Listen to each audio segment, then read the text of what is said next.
to take the show from mini pata to maxi pata. Adam Carolla. Yeah, get it on. Got to get it on. The judge can recommend you get it on. Thanks for tuning in. Thanks for telling a friend. We love that about you, right, Tori? Gina? Yes. And Ball Brian. Here we go. Max Apatow back after a 2-week tour of Italy. Oh, buongiorno. Ciao, bella. Ciao, ragazzi. Ciao. What? So we're just here to hear all the official particulars about how it went and what spoke to you. Oh man. Well, I will preface it with this: like for the next year, every anecdote I'm going to have is going to start with, "Oh, this reminds me about that time in Italy when blank." Yeah, I apologize. You posted a lot of food pictures. I ate a lot of food pictures. Nice. How long was the trip? Where else was in consideration? And how'd you end up with Italy? Okay, so it was a 2-week trip. We were actually planning on going to Mexico. That just seemed easy. Mm-hmm. Right after the wedding, we're so tired of planning that wedding, and the honeymoon on the heels of the wedding is kind of fakakta, as some might say. I still haven't been on a honeymoon. Yeah, we were exhausted. The last thing I want to do is plan a 2-week trip anywhere. Pack for a 2-week trip. Yeah, pack, plan, anything. And so we thought, let's just do Mexico, because my brother had his wedding in Mexico a couple years ago, and it was really relaxing. It was nice, all inclusive, which means you don't have to think about anything. Mm-hmm. And so that was the initial plan. But then Jen looked at me and she's like, "When are we ever going to have this chance to take an international trip or anything like that?" So we seized the day and we just went for it. We planned a 2-week trip to Italy very quickly, but it went really well. I remember it was kind of funny. I got a call from Mike August about a day before I left. And he's like, "Oh, so when you go to Italy?" And I go, "Oh, tomorrow." He goes, "Where are you going?" I said, "I'm going to Venice, Florence, Rome, Sorrento." "You're going to Venice? How many nights?" 2 nights. "You're going to hate it." Oh my God. What a guy. August is already planting the seed. Yeah. That's pure August. Yeah. "Oh, you're going to hate it." "What do you mean I'm going to hate it?" Venice is beautiful. It's so touristy. They've ruined it. It's just T-shirt shops. It's exactly what they did to my French Quarter back home. Oh, wow. I did see you on a gondola. Oh, yeah. We went on the gondola. That is great. Well, so I was expecting to hate it. So because I trust August. We travel all over the place. Flew into Rome, went to Venice. Is that how it worked? We flew into Venice. Oh la la. Yeah. So I'll even take it back a little bit. So we used a company to kind of just plan all the flights and the train rides, the hotels, and just did it all with one company to plan it. And to get up there, we flew Air Canada. And like, Adam, we've been flying for a few years, and just in April they lifted the mask mandate. It was really lovely. Yeah, it's nice. Yeah, just flying without the masks and everything, and I got used to it. Flying without the masks, I'm back now. A seductive mistress. Yeah, but Air Canada is not on your that. home base is Canada. No, They're such fucking pussies over there. I don't know what the fuck happened to Canada. When I was a kid, it was like lumberjacks and the Mounties and maple syrup, and they turned into big fucking pussies over there. I guess it's Trudeau, but and not just the airplane, because we had had a 5-hour layover in Toronto at the airport, and mask mandate there too. So I had to find a very large bag of popcorn because they weren't on us there. One at a time. Yeah. And just kind of do that because I'm so used to it now. Like when we were doing it with Adam during COVID, I was fine. But now that I got it back, I don't want to give it up again. I don't. Yeah, and it's deeper than the mask, because everyone always goes, "What's the big problem with putting the mask on?" It's not really the problem, though. I don't like it. It's like breathing hot air for me. It doesn't work as well as it does for others. But the problem is the enforcement and the anxiety that comes with the enforcement. So it's like, you're sitting on the plane, maybe you are eating, and then maybe you stop eating, and then you look and you see you caught the eye of the flight attendant. You're like, "Oh shit!" Now it's just weird. It's a kind cat and mouse. Well, you know, the opposite of relaxation is a vigil. You know what I mean? Like being vigilant. Like I'm looking, what is this thing that it may happen or may not happen around me? And, you know, you want to have a couple of pops and just sort of lean back when there's a constant thought about it. But anyway, all right. So Air Canada sticking with the charade. 2-week Italian honeymoon. He leads off with mask talk. I see you're producing silver right on. Finely tuned. Thank you. Well, we get into Venice. Emmy, you still around? It's wonderful. I mean, August completely wrong. It's beautiful there. It's very Instagrammable. Oh, sure. Everywhere you look. And if it's not raining, right? Because it does get a little soggy because of the water level. Yeah, it wasn't raining, but I mean the canals. We took boats everywhere. Adam, you'd love it because they don't have roads. It's just cars. So maybe you'd hate that. I mean, they don't have cars. It's just boats. Yes. So, but in order to get like packages around, mail, get rid of trash, they have these guys with dollies. And they're just running around town, just cleaning up the city or dropping off packages, and they're just buff, and they don't complain, and it's just hard work, and it's hot, but it's really cool. And we ate a bunch of incredible food. 2 nights is enough, though, right? Like it was enough. It's a very walkable. You get the city. idea of Venice pretty quick. Yeah, you do. And I watched The Talented Mr. Ripley to prepare. So I think I did Venice right at that point. What was the difference with the food versus what you might get out here? Anything? Stuffed crust? Yeah.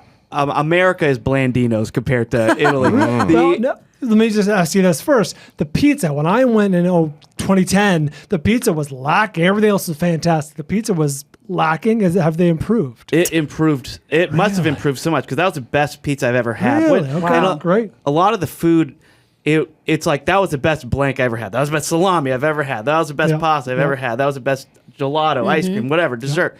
So it was a lot of that. And it's just because, Adam, I know you talk about pride. Mm-hmm.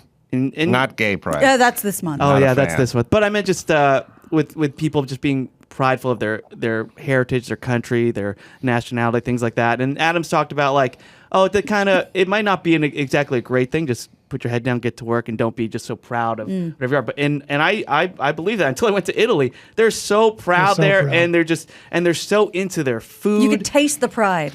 Well, really can. in Los Angeles, the people that are cooking all the food are from Mexico. Mm-hmm. So if you're getting Italian food in Los Angeles, it's being cooked by a Mexican. Yeah. And their pride may not lie in your Italian dish, but it's kind of interesting. But there they do, and then I'm guessing every nickel they make is from tourism. So bad pizza and bad experiences have to be snuffed out pretty quick over there. That's exactly right. Like I don't think a restaurant that serves bad food would last there. Like they'd be out in no time because they need to have their food amazing. They need to have their ingredients, everything just perfect. I don't know. Have you been to Italy, Adam? I know Gina and Brian have. Yeah. Yeah, we went to Italy with Danny Two Sheets and Jimmy and Bill Simmons and Sarah Silverman. What a crew! What the Jeez. fuck? Yeah, we did. We did a big like Amalfi Coast, like rent a house. Everyone goes to the house. It was pretty cool for about 3 days or something, and then You got to get back to the Addison Improv. at a certain point, we decided that was another trip. At a certain point, I can't remember if it was on the itinerary or not, but we were like, all right, we got enough of this. We want to go to Paris. And we ended up going to Wow. Paris.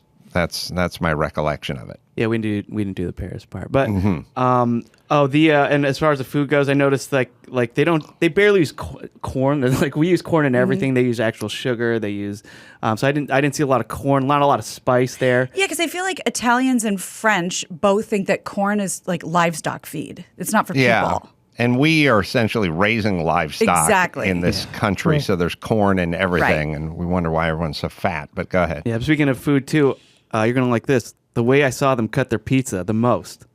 Scissors. Adam. Cabretti. Cabretti. Yeah, I could.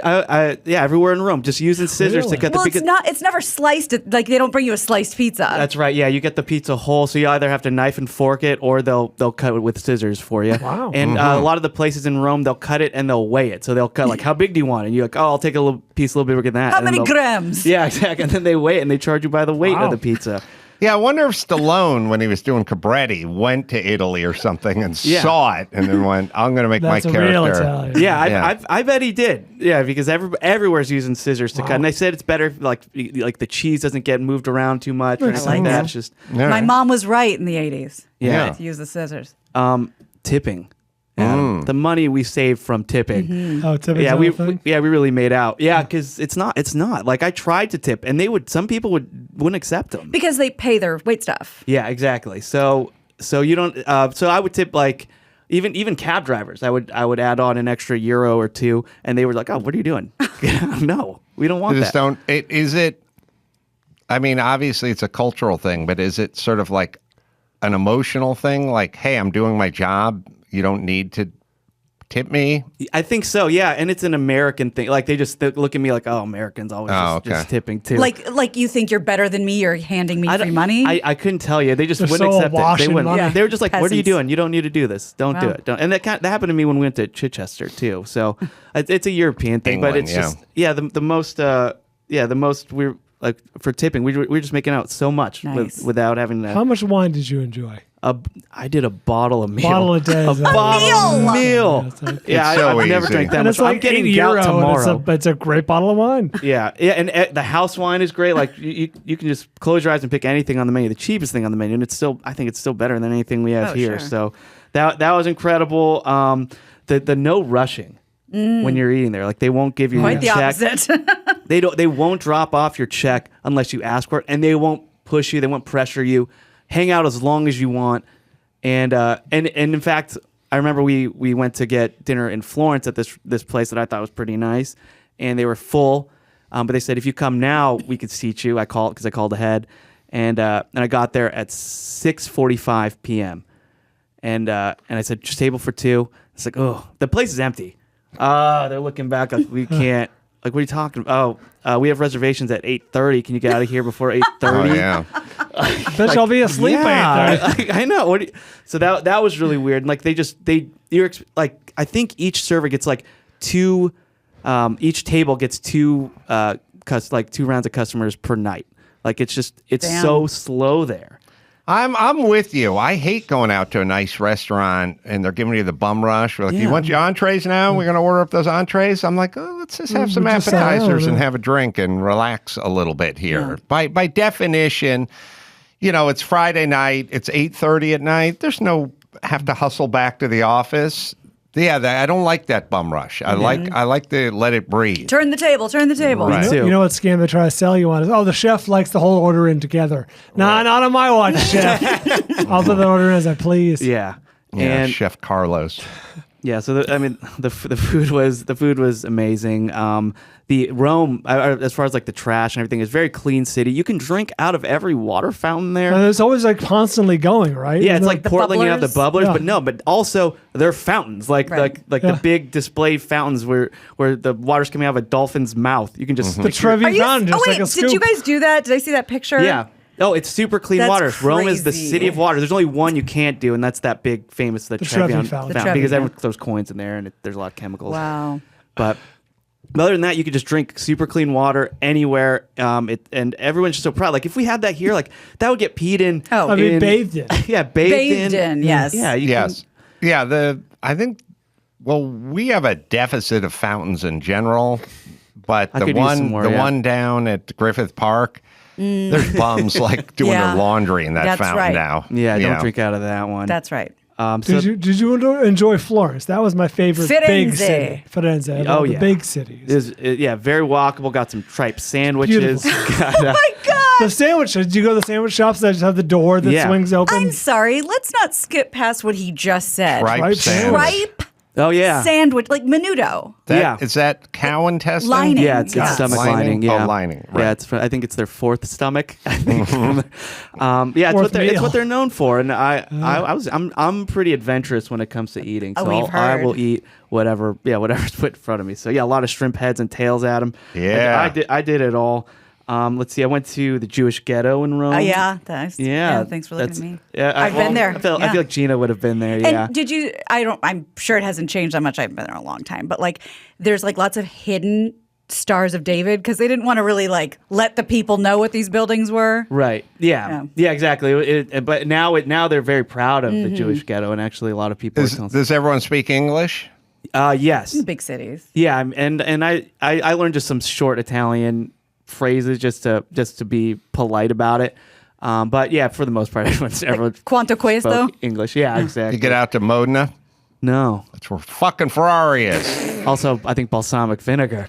Right. Is that Modena? Yeah. Yeah. I I guess think so. so. Did you go to Murano and No. Get But some glass? speaking of that, so I did go to the Vatican nice. Yeah. And Were you taking trains or planes? high-speed trains. Oh, nice. Which, That's by how the you way, do it. Train's pretty that sweet. really, that's an incredible experience too. Just The being able to get rail everywhere. is better because I think the airline, I think it's security. I don't know what exactly. Well, the seating is so cramped, and then there's a bad taste in everyone's mouth. Taking that train ride, having a few cocktails, feeling back. the sort of kicking back. Yeah. There's something about it. There's also something about the landscape going by versus over the top of it. And I'm sure you had this experience because there's so many of them there. When you go through the train and you're kind of like in like a cave, like a tunnel in the side of a mountain, and you come out the other side.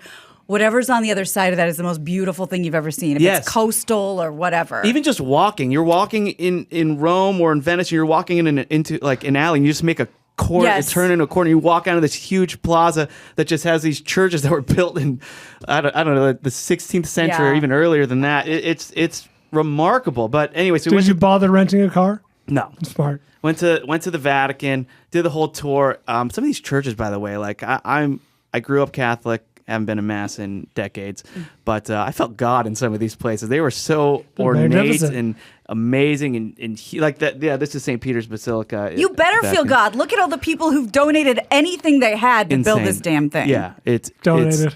Uh-huh. it's Tithed. enormous. But so I'm in the Vatican, and then we go to the Sistine Chapel, which after this huge tour that we did, and at the Sistine Chapel, No pictures there. No pictures.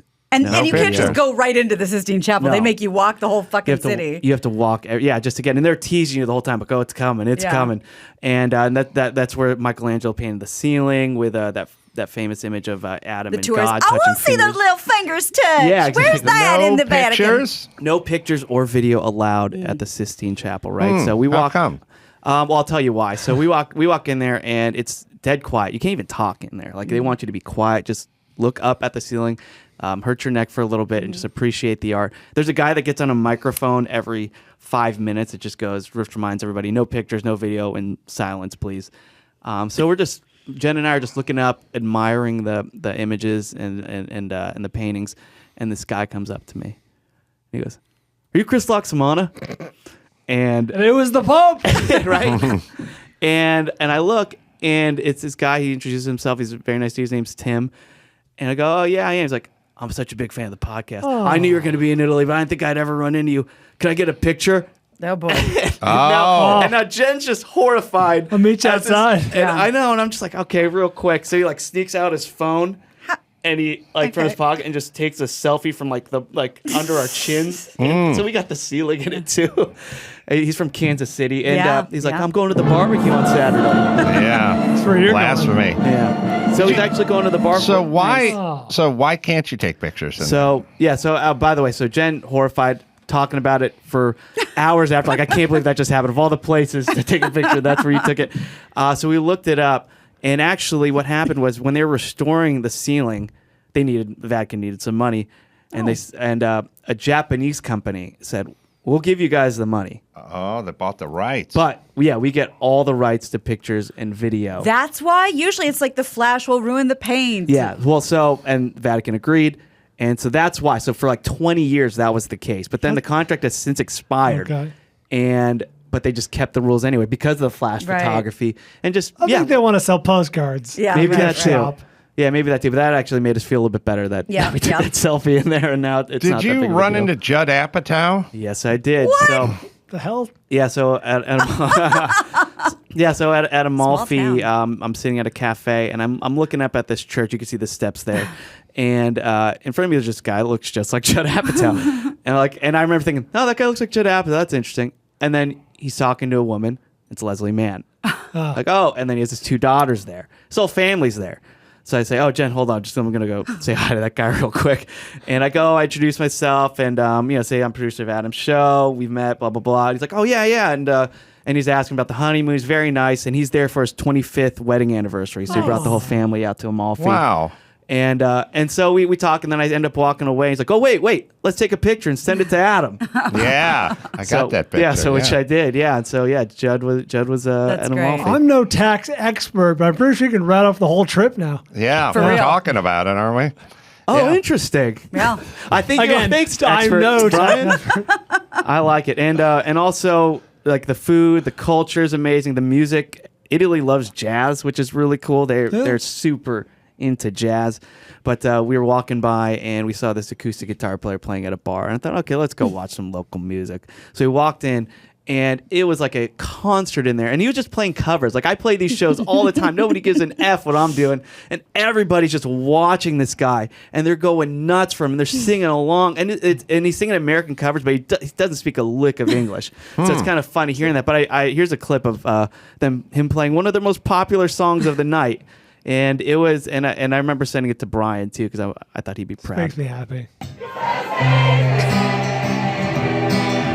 Oh, Oasis. International timeless classic. Yeah. So, by the way, I couldn't get away with this in America because Wonderwall is like the joke song now. Right. Oh, you Dare have an you. acoustic guitar. Oh, here's Dare you. Wonderwall. Like that's it's like a joke to play Wonderwall now.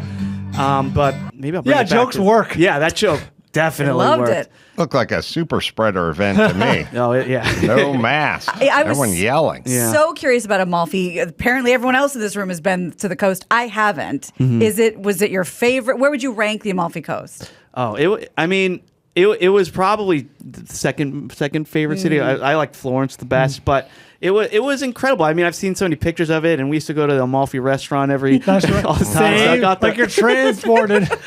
yeah, so it was. We actually stayed in Sorrento and took a ferry over, but I mean, it was just a feast for the eyes. It Glorious. just, you can't believe that anything that beautiful exists, and you're just looking at a postcard in real life. And you just see Judd Apatow there.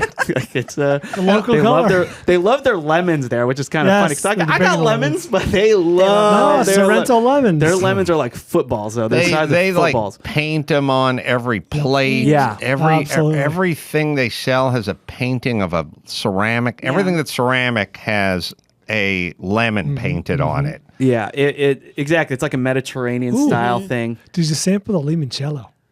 I don't care for limoncello. I sampled even there, so much. even there. I said, everywhere. I did it everywhere. I walked into limoncello stores because I knew they'd give me a free sample, which they did. And Nice. I tried to like it. I even got an Amalfi espresso where they poured it into your espresso. Oh, my God. And I drank that, and it Oh, was my. fine. But it just I just couldn't get into it. Understood. But it was really good though. I mean, like the whole trip was good. And maybe I would never buy it. Is what I'm saying. One of the things as an American that surprised me about Rome specifically is how crazy everyone parked. Like haphazardly, cars just at angles that just don't make sense. Did you notice that? Oh Was yeah, that the and case? the mopeds there, just parked- Scooters, the scooters. mopeds. Yeah, They're just parked as though it was it was the movie I Am Legend, and they all just abandoned their cars. Yeah, unless you're driving a Ferrari or a Lamborghini, Adam, people don't give an F about their cars. They're just turning and they're hitting yeah, hitting lots parked of bumping, bikes. lots They're of bumping. They're bumping in everything.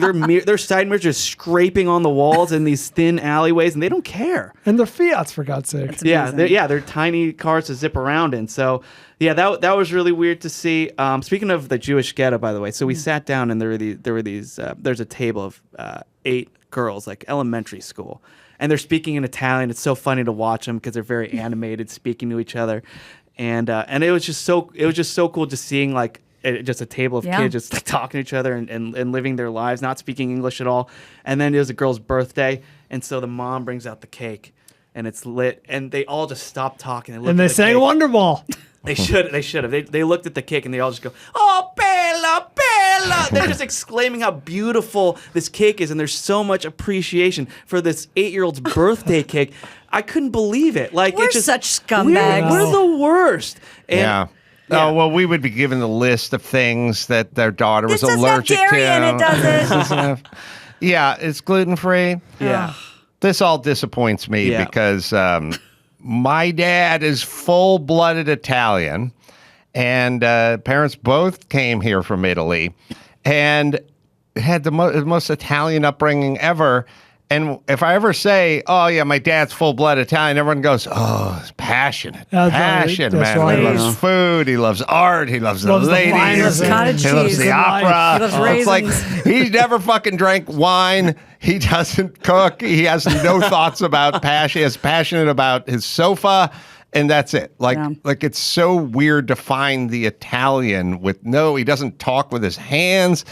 He doesn't have any of the stereotypes that are more than a stereotype. They're there for a reason. Yeah. It's because that the culture is Of that way. course. Nope. And then they get into this one. In the Italian family, the son is the number one. The king. Number one. He can do no wrong. King Adam. It's like, nope. Missed that. He missed all of it. At least they're consistent. Yes, because you exposed to the culture now and you saw it firsthand. I saw it firsthand. He has nothing like what your dad's doing. No. Also, I found this interesting too. The dogs there.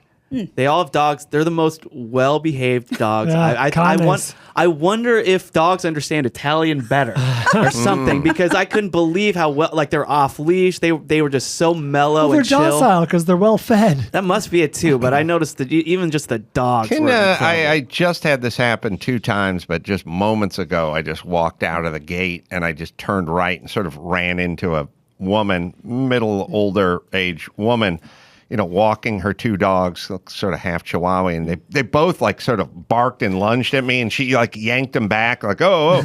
And I was walking through my neighborhood a week ago, same thing, came upon a woman, she had her dog, and her dog was lunging at me, and she's like yanking it back. It's like, was that, okay, first things first, if your dog has a habit of just lunging at people when you're passing them on the sidewalk, walk them in a fucking circle in your backyard, cunt. Like, Yes. I know it's a thing for them. It's like, whoa. Yeah, it's like you go through life with a dog that you walk on busy streets who every time they pass a human being or another dog will lunge at that person growling. Oh, sometimes Weird, right? when I'm walking in America, when I'm walking and somebody's walking their dog, they'll see me a few, I don't know, 100 feet away, and they'll just start tightening up on their leash because Yeah. they Right. know their They know. dog's gonna lunge. But also, like, I haven't trained my dog at all, but my dog doesn't do anything. Yeah. He doesn't lunge at people. What? True. If that's your dog's thing. Can we work that one out? Can we And get they- Caesar Stay home. over to whisper at him a little bit? And they act like it's a surprise every time. Like, oh, easy there, buddy. It's like, yeah, that's what he does. Well, somehow you're involved too. Like, oh yeah, he does. He thinks you're okay. It's always like, yeah, he never typically does this, or they're just Right. they're not bothered by it. There's something They should be bothered. The deal going on is by that. you got a backyard, walk in a fucking Yep. circle.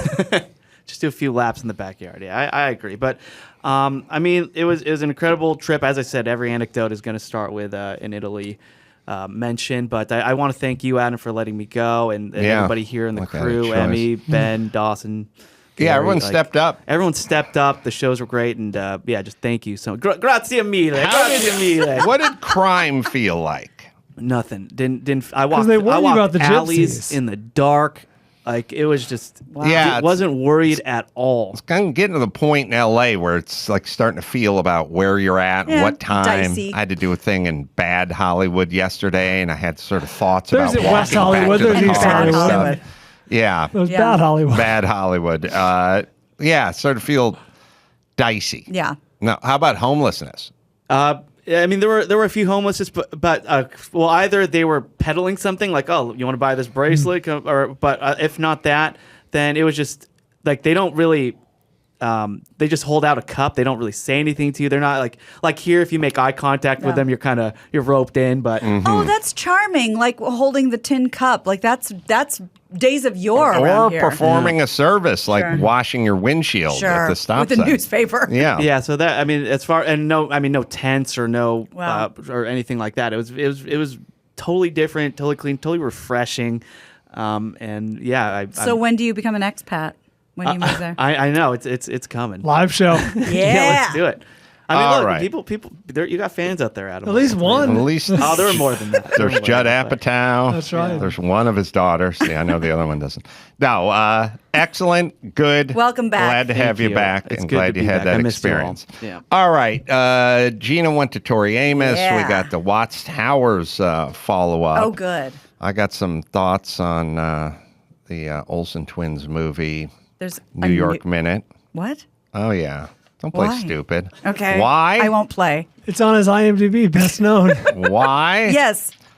You don't know about New York Minute? No. Okay.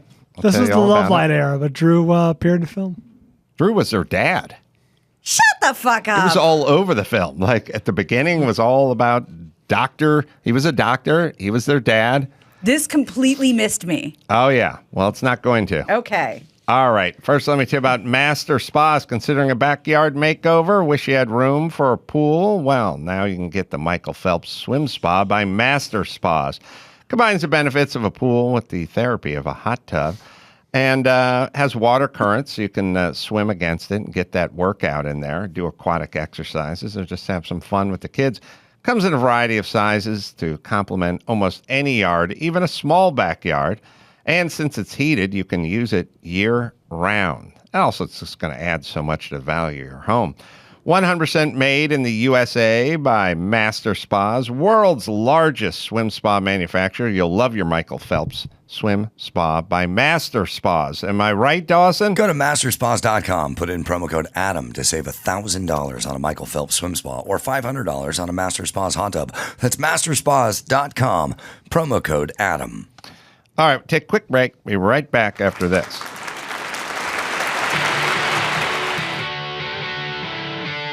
It's time to check Adam's voicemail. Ace Man, calling you from Santa Ana, California, home of the Fighting Michelle Pfeiffers. Rich man, poor man. Getting married barefoot. Get it on. You can leave us a message at 888-634-1744. All right, Gina went to Tori. We had some Watts Towers follow-up. Told you yesterday you can avoid Watts Towers, but it was a big, sort of a big part, medium to big part of my childhood. It was to be celebrated. It's also a little bit condescending, like the black man has created Something. a rusty rebar Hulk that has a bunch of broken 7-Up bottles hot glued to it. Behold. Like, behold, like, probably not the greatest accomplishment, but featured in many movies. Mm-hmm. And I don't know the gentleman who started building it. It's also like during a time when I think this guy just had a vacant lot in Watts, and he's like, I'm constructing a tower on it. I don't think you could. No. You Oh, you couldn't got do that shut down pretty today, quick. but you can park your RV wherever the fuck you want and live out of it. That's right. So maybe you could. I don't know. You got the breakdown, Yeah. Chris? So the artist, his name is Simon Rodia, an Italian immigrant construction worker. He wasn't even black? No. What the F? Oh, this hurts. I'll tell you, it's majestic. Majestic. You haven't been? You must go. I've been to the Amalfi Coast. I've been to Paris, and I've Couldn't tell the difference. Couldn't fucking hold a candle. This guy's a paisan. Oh, beautiful. We go there right after the show, Sure. Gina. You Let's got to go. see I this can't place. wait. I thought it was a blank. Clear my schedule. Yes. What? So Changes construction things. worker and tile mason. This was his property.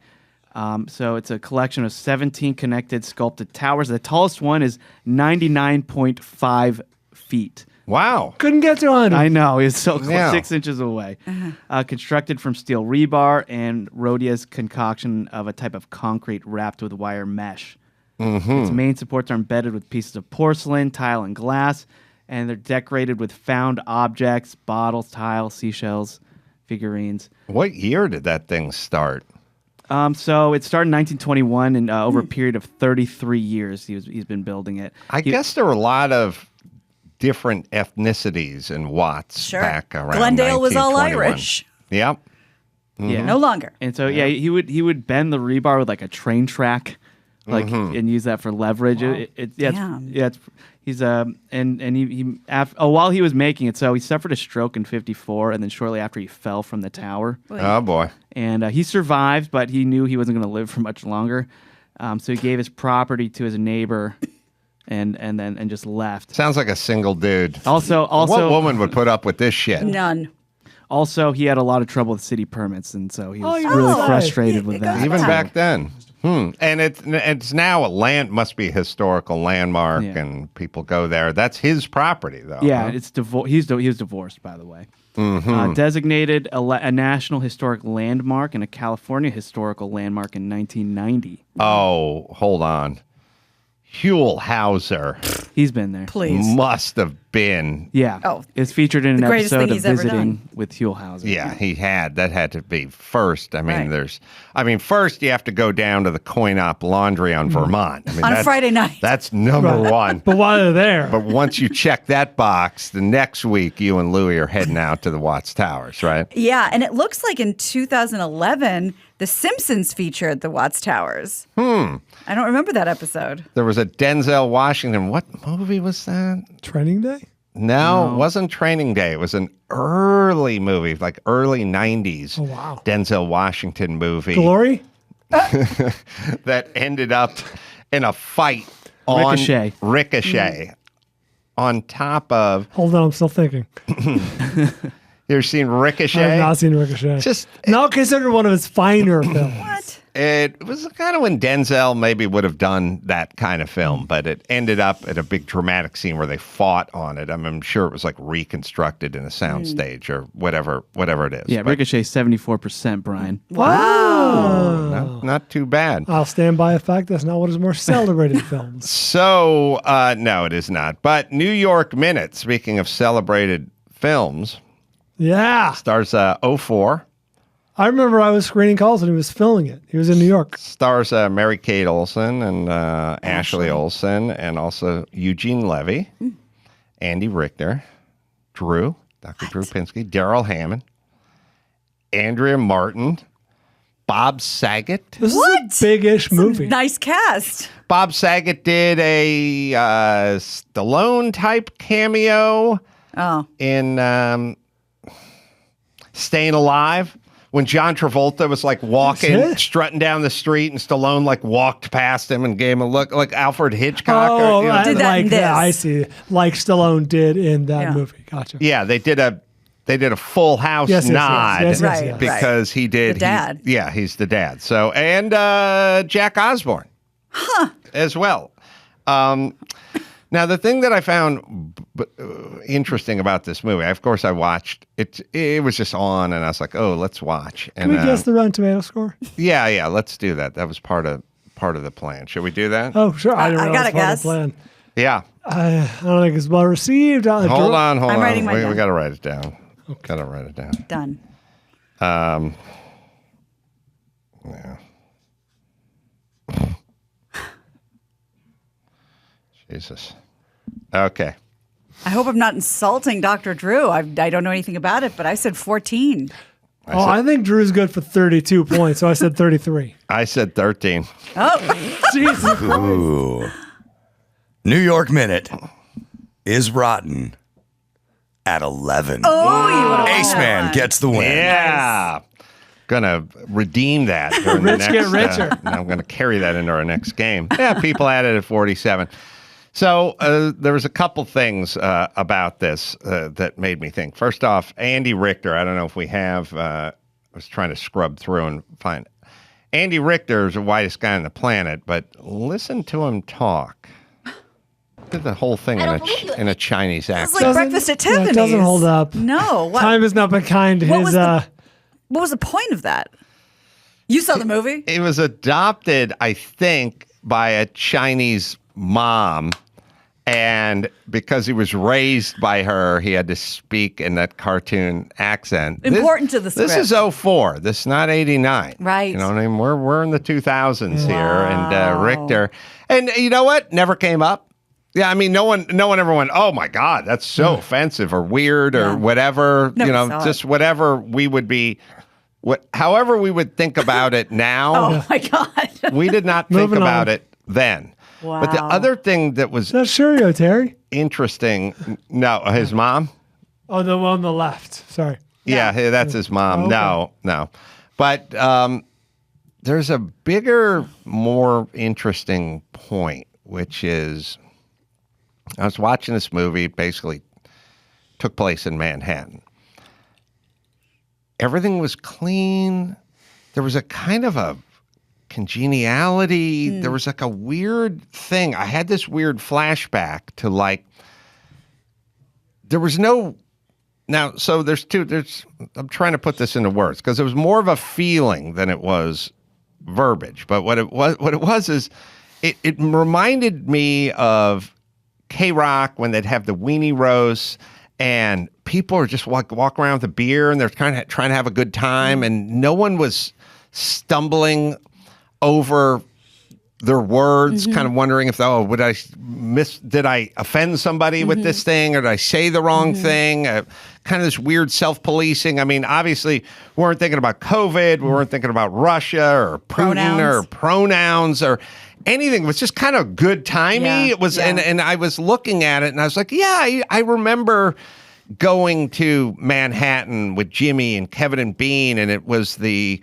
MTV Music Awards, and we're going to go to Little Italy on Friday, and there was no thoughts about global warming or climate change, or I didn't have even Greta Thunberg's fucking head, and there was no groups and prides and days. I mean, it existed, but you weren't hit over the head with systemic racism and impoverished people, and these kids go to bed with food insecurities like every night, and there's another homeless, and you just kind of walked around and enjoyed yourself. Yeah. You didn't not know about problems? No, I told you the only advertisement that I remember from living in New York was two. Do you know who Creflo A. Dollar and Taffy L. Dollar are? No, but Those I don't are watch a lot of words. gay porn. They're big like black evangelists. So they were always coming to town. So come see Creflo Dollar. And then it was the baby monkey pajamas for the zoo that said the babies are coming. Oh, that's right. The babies are coming. Those were the only Subway advertisements. Yeah, and so I was like watching this movie and it was filmed in presumably 2003. It hasn't been 20 years ago, and there was this weird kind of... Now, look, what I'm saying is it's a very light, campy, stupid film. It wasn't Midnight Express or Deer Hunter or anything, but I'm just saying it felt different. New York felt different. Like everything sort of felt different. And there was like a scene where Simple Plan, the band, was playing, and they felt like something different, and they weren't having to get up. You know, no one had a lapel pin with the standing with this community or the autism on the spectrum, whatever. It's like, piece. I don't think people understand that beating the shit out of people with crazy, depressing messages constantly is creating so much anxiety and suicide and depression. Of course, if you're 14, you're going to feel this way. People are fucking beating you over the head with, climate change and systemic racism and all this shit was just being bombarded. It felt liberating. It felt kind of free. It felt like, it's like you go to work during the week and then you have a good time. Yeah. And you enjoy a concert, or you go out and eat, and you walk around, or whatever it is. It's just, there was this weird feeling I kept having. And it's not like, New York didn't know any suffering or sorrow then. It hadn't even been a full 2 years since 9/11. That's true. So it's not like they don't know what it's like to go through something horrible. So that leads me to two theories, and we check with Drew on this. One, 9/11, I wonder if there's still sort of a local goodwill. Rally about around New exactly, York. The congeniality you mentioned. Also, on IMDb, Toronto is listed as a filming location. I wonder how much of the movie was filmed in Toronto. Oh, you're right. That You was some probably did. epic point shitting. Wouldn't it make sense, though, if... again, we got to check with Drew. Maybe it was like pickups. But then again... No, it was probably all Toronto. Probably all swapped out Rent, for Toronto. Rent was filmed in Toronto. That's about New York. They did That's about the have... era they were filming everything in fucking Toronto. They did have some Broadway stuff with the naked cowboy and the big... Of course. Could have been B-roll. I think she was running through Broadway there. They probably pickup spent shots. 3 days doing pickups in New York. Exteriors, as they're called. It was, there she is. She's in a towel. They're in a towel. They're running down. There's Radio City Music Hall. Yeah. And before they got That's hip. Toronto's radio city. There's Bob Bob Saget. She just listened to the music and stuff. That's good. And first off, it feels like it was 50 years old, not... Yeah. It's like a Busby Berkeley film or something that you'd look at back in the day or something. It just felt sort of happy and loose and Upbeat. kind of free Yeah. and upbeat, and it felt like the opposite of everything we're pouring down everyone's throat constantly now, which we'll look back on this and it'll be a horrible, horrible page in our history where we're just trying to convince everyone they're a part of some group that society doesn't want in it. But there's something that's enticing about it to many, many people. And I don't know what it is, but it is. It's not good. It's not going to have a good ending, and we need to get back to a little more of this. Yes. I'm starting to think you guys are pulling my leg with Drew. What does Drew have to do? Oh, he's in the film. Now you got to go to the top of the film. I mean, if Is he Drew's- playing himself? He's their dad. Are they 16 and pregnant? He was like really is their dad. He was like Adam Carolla in The Hammer or I say see. Roadhard. Not himself per se. Oh my God! It's Dr. Drew. I swear I thought you guys were yeah. joking. Oh no. Who approached Drew about this role? I got questions. I don't know. Nobody knows. It's like when I saw Colin Jost play the lead in the Tom and Jerry movie. I also had questions. Adam submitted him. He wanted him out of the studio Okay. for a Yes. week. I see. I don't know. I this is remember when he shocking went to me. film it and he was the dad in this. I it didn't, believe you. was a major release. It was It the was. Olsen twins. Incredible. Filmed with a budget. Okay. And there they go. Look, I don't know who approached Andy Richter. I want to know if he could speak in a Cantonese accent, but they did. That was my Amazing. era of Love Line. I remember Amazing. that very well. Can I cleanse your palate a little bit? I want to say, but I also want to say, like, Eugene Levy, who's now cool. Very cool. Was a little bit of a joke back. He had a American Pie and Yeah, he had his SCTV Yeah. years and then just sort of started taking paychecks Yeah. for sort of cornball, uptight dad roles. Sure. And you kind of lost your appreciation for him. And then he came back. not only is he cool now, he's sexy. Because that's like Yes. the role he plays. Yes. Great. So I went to see our girl Tori Amos last night at the Orpheum downtown. And overall, good experience. Overall, good show. I was under the impression that she stopped making albums after 1996.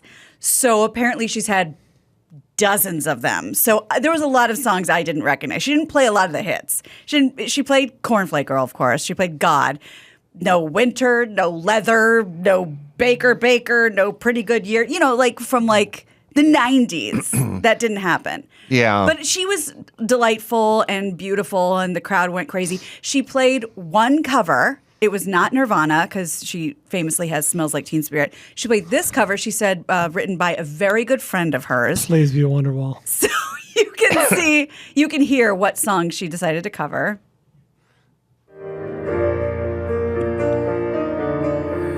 And I don't know if I can do it. Oh, R.E.M. Maybe I said too much. It's a great song that's overplayed. Not enough. But she Toryized it. Yeah. Oh, yeah. Yeah, it is really Michael beautiful. Stack. She also did the very famous Kate Bush Running Up That Hill because that's everywhere now because of Stranger Things. Oh, it is. Oh, that song's like a chart topping Oh, I pop heard that song she was now. back on the yeah, charts, yeah. that's why because it's a big scene in Stranger Things. So it was great. It was really nice. You know, whatever. Can I don't know how we work this out. I went through this myself with the Bare Naked Ladies, which is the artist releases an album in 1996 and a half, and you memorize it word. front to back, and that's your album. Every and then because they're artists, they drop one in every 18 months, Yeah. and now it's They have the nerve. 2022, and we have 31 other albums that you haven't heard. And the problem is everyone is there to hear those songs, and there's some new stuff you can appreciate, but it's Absolutely. not going to resonate because Correct. you're used to that. Can we work out some sort of algorithm where we go, look, we're going to play every fucking song from the album that you guys all know, or we'll play That's the 8 of them Wednesday show. or 10 of them, and that'll be the Wednesday show. Yeah. Or we'll play 8 off that album, and there'll be 2 new songs in between each one that you I would know love or that. something. Yes. It feels like the opposite of art. Yeah. But in terms of satisfaction, Absolutely. That's why we're here. You know Right. who kind of figured that out was Pink Floyd, right? Because they just did The Wall. That's right. Here's The Wall. You love Yeah, it. you're Here right. it is. So I would say the average age and gender of the audience was 47, 48 maybe. A lot more men than I thought. A lot of gay men. Oh. But Oh, do you yeah. know what Men? they do? You Yeah. know? Do you know what people were? This is a middle-aged woman thing. Do you know what people were screaming the whole time? Not woo. Not. There was a lot of like they were crying. Oh, like sobbing. Thank you, Tori. yeah, Thank you. Oh my. very cathartic. Like it was like demons were being Tori exercised. has something that she summons Yes. in her audience Yes.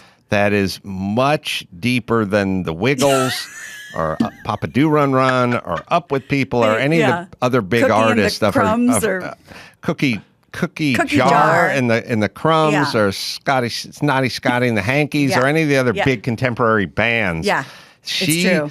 There's like The a depths. depth. There's like a weird thing, and but sadly, the version of that is oh God, I'll try to think of like one of those. So it is really for middle-aged yentas what Limp Bizkit is for angry 19-year-old You're right. Go douchebag on. dudes, You're right. which Let is it like, all out. yes, Let it all it's out. us. Yes. It's us. It's me. That's cathartic. us. I was raped by my stepdad. And now That's All what of Fred them. Durst is saying? yes, they're all horrible, but both are horrible because a band should be sort of enjoyed on. It shouldn't be because it's speaking to you. It should be because it's good. Like I was always confused by your Limp Bizkits and even your Corns right. and stuff, Yeah, no, stuff new like that. metal, It's like it's yeah. not exactly good music or anything. Why are these guys so having this Identifying with crazy it. visceral experience? Yeah. Because they had horrible childhoods and now this has become some purge, some Yeah. cathartic purge for them. You should see the Woodstock 95 documentary if you didn't. It's Yeah. a lot of that. Yeah. Yes. Like, What's what- that what- on? Dreads. What is that on? Oh, Is I it did Netflix? see it. I Okay, did see yeah, it. it captured it being the new metal phase, really captured a certain segment of the Yeah, youth. like there's a lot of so what do you like so much about Korn? They don't give a fuck. It's like, okay. What else? Did you say that about Simon Garfunkel?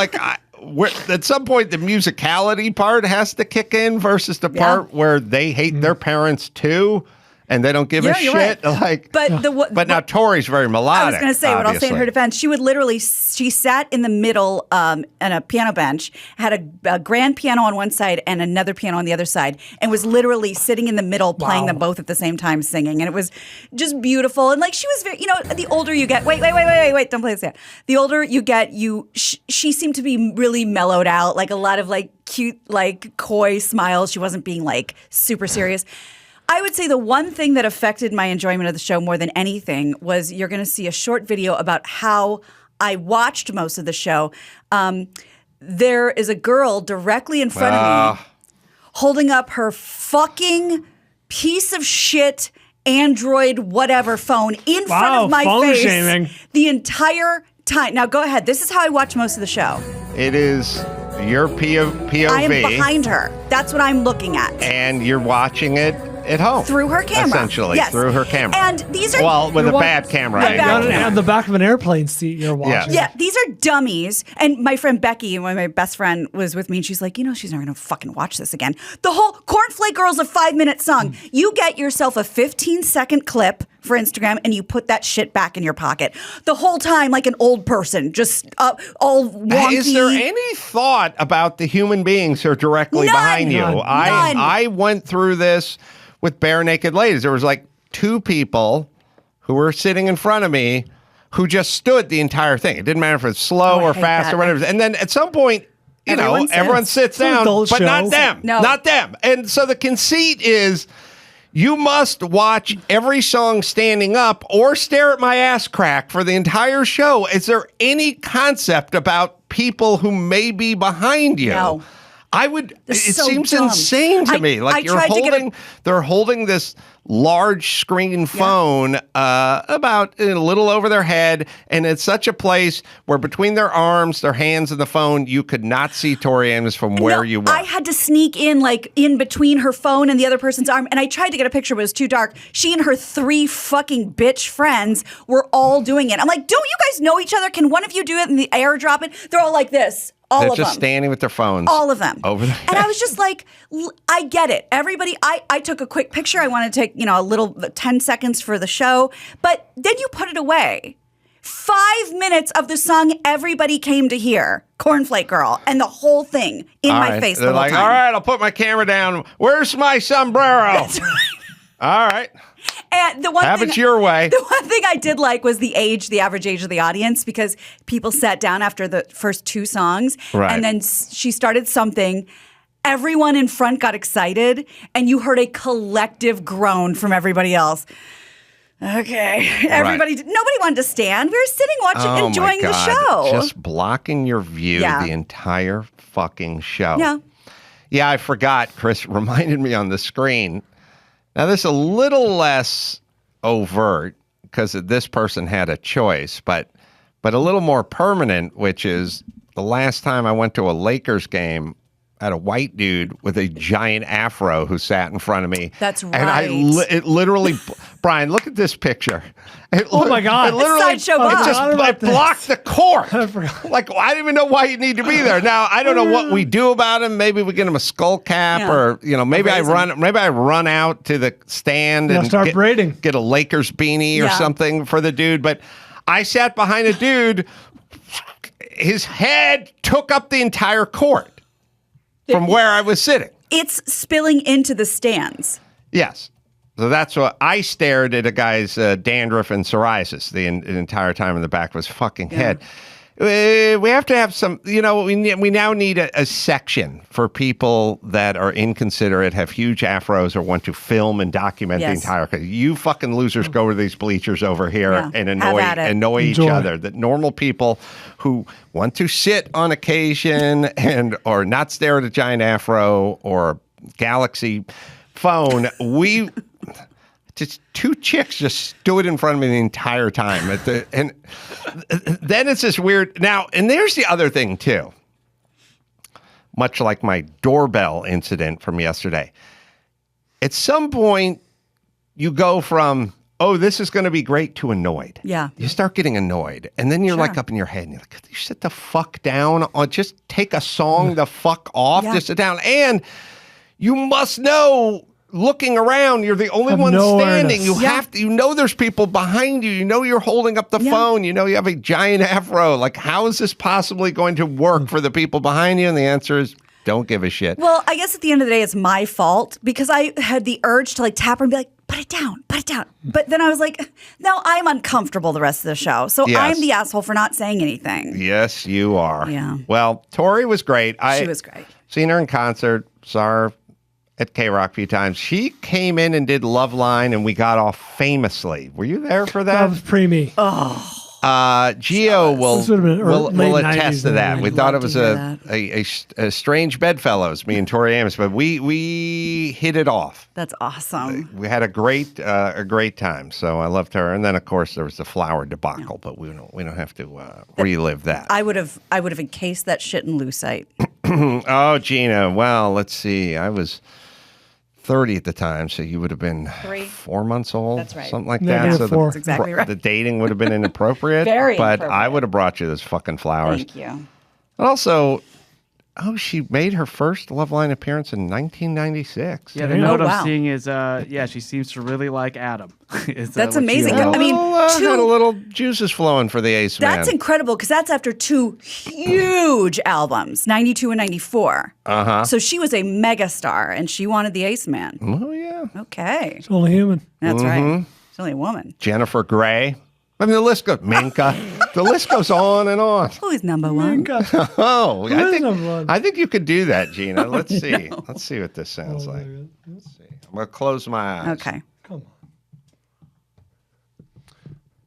Who is number one? Who is the number one? Who is number one? Who is the number one? Who is number one? Who is number one? Number one, Asian big boob queen. Number one, Asian big boob queen. Andy Richter was better. Let's get Richter in here. See if we can Dawson lay liked it. something down. Let's try that again, Gina. That was pretty solid. That was fun. That was enjoyable. Who is number one? Who is the number one? Who is number one? Who is number one? Number one, Asian big boob queen. Number one, Asian big boob queen. Yeah, that's good. Yeah, Thank Queen. you. Queen Thank is you. where it is. Yeah. All right. Let me tell you about LifeLock. LifeLock. Higher property values have increased home title fraud. The fraudsters file a title, transfer to a bogus ID, then sell or refinance or take a loan out against the victim's property. It's important to understand how cybercrime and identity theft are affecting our lives. Your personal info gets exposed so often. And cyber criminals are going to steal your identity. Protecting your identity can be easy with LifeLock by Norton. LifeLock detects and alerts you to potential identity threats you may not spot on your own, like loans taken out in your name. If you become a victim of identity theft, a dedicated U.S.-based restoration specialist will work to fix it. It's LifeLock, right, Dawson? No one can prevent all identity theft or monitor all transactions at all businesses, but you can keep what's yours with LifeLock by Norton. Join now and save up to 25% off your first year with promo code Adam. Call 1-800-LifeLock or head to lifelock.com. Use promo code Adam for 25% off. Well, social media influencer, model, entrepreneur, Harry Jowsey from Too Hot to Handle on Netflix. He's going to be in right after this. And now, a tip from the 1965 issue of Good Housekeeping. 120 Ways to Please a Man. A good wife's primary interest should be her husband, her home, and her children. There may be many successful and happily married women, doctors, lawyers, and artists, but being the wife of an executive is a full-time job in itself. Just one of 120 ways to please a man. Now back to the Adam Carolla Show. Not all progress is good. Said it over and over again. Harry Jowsey is our guest. You know him from Too Hot to Handle on Netflix, this season 1. And also our second guest in a row from Floor's Lava. That's right. On the 2022 season of that on Netflix. Good to see you. Good. Thanks for having me. Who else did you have on from Floor's Lava? The Verzi triplets. Oh, wow. Sick. My stepson, by the way, freaked out when I told him that. And he's going to freak out again. Wow. I think we have a clip, Chris says, is ready. You're standing on the yoga ball. No, this sucks. Do you eat shit on the so yoga ball? Embarrassing. Let's yeah. see. Oh, but it's full of liquid. Yeah, they greased So up that They table. greased up the table you So landed embarrassing. on. You were doing so well. Oh, he's still down there. It's horrible. How Yeah. deep is the lava? Not that deep. Not that deep at all. No.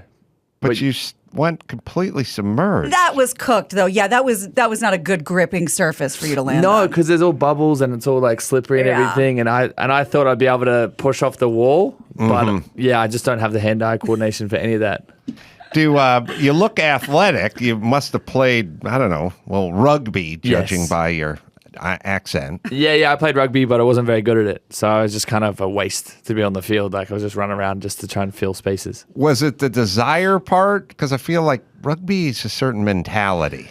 Yeah, I think, where I'm from, so I grew up in Australia, then went to school in New Zealand, and it's like a religion there. Like everyone plays rugby, everyone watches it. So if you don't play rugby or you don't get into it, you're kind of like an outcast. So kind of got into it, and then I realized I was really bad, and then someone popped my knee out, so I had to get a knee reconstruction at 17. And then I was like, I probably shouldn't do sport anymore because I'm not athletic. I was thinking of, when I was hearing your name, Harry. Yeah. I thought, that's not a young man's name here.